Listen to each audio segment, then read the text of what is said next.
Joining us now to analyze today's headlines is Courtney Morris. She's an assistant professor of African American and Women's Studies at Penn State University. Hi, Courtney.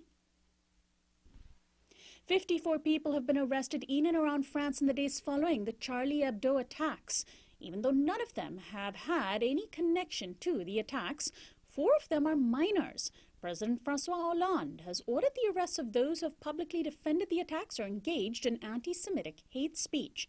Even Associated Press saw the irony, pointing out, quote, questions about whether President Francois Hollande's socialist government is impinging on the very freedom of speech that it so vigorously defends when it comes to Charlie Hebdo.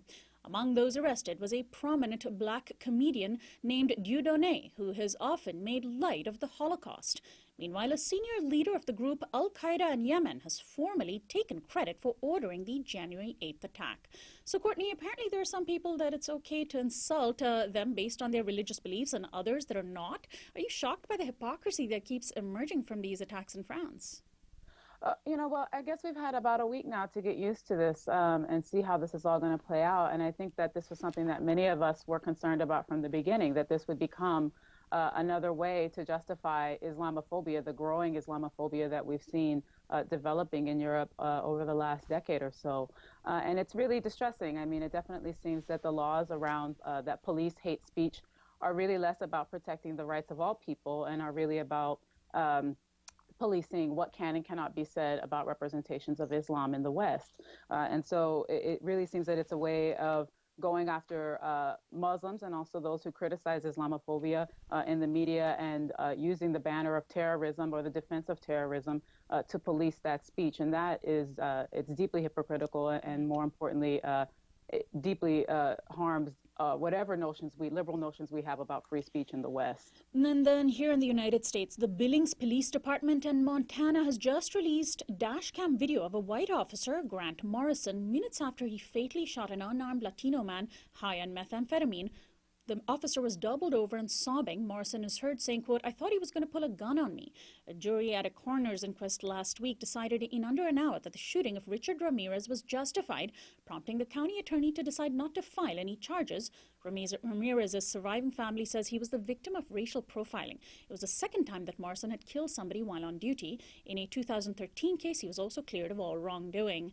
So, Courtney, I don't know about you, but I found the video to be highly disingenuous. I mean, Officer Morrison's breakdown very conveniently taking place right in front of the police car's dash cam. He's alive, of course, and absolved of all wrongdoing, but someone else is dead for no good reason. Mm-hmm. Well, I mean, of course, this is a very complicated situation, and taking a human life is a serious thing. And there were similar reports of police officers breaking down, for example, at the shooting of Amadou Diallo in 1999. So these things happen. But ultimately, Officer Morrison made a judgment call, and he misjudged. He made a mistake. And it isn't surprising that the media is much kinder to police officers when they take the lives of unarmed civilians than they are to the civilians that they kill, who get raked over the coals.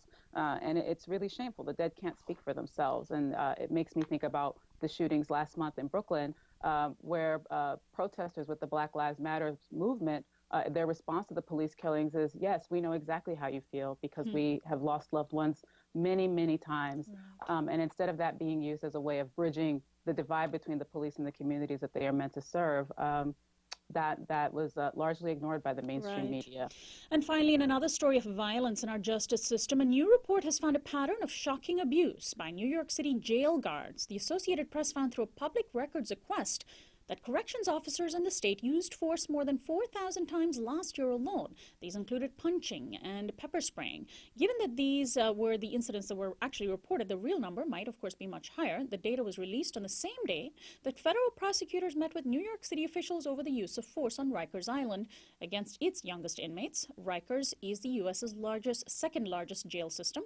The negotiations stem from a scathing report by federal investigators last August that found a, quote, deep-seated culture of violence. New York Mayor Bill de Blasio yesterday announced a ban on the use of solitary confinement for all inmates aged 21 and younger at Rikers. Courtney, there's violence from our armed police on our streets, and then when people are jailed, there's more violence. Is there a sickness in American society? Well, we absolutely. I mean, we live in a culture that's not well, and the culture of violence that characterizes policing institutions in this country is it's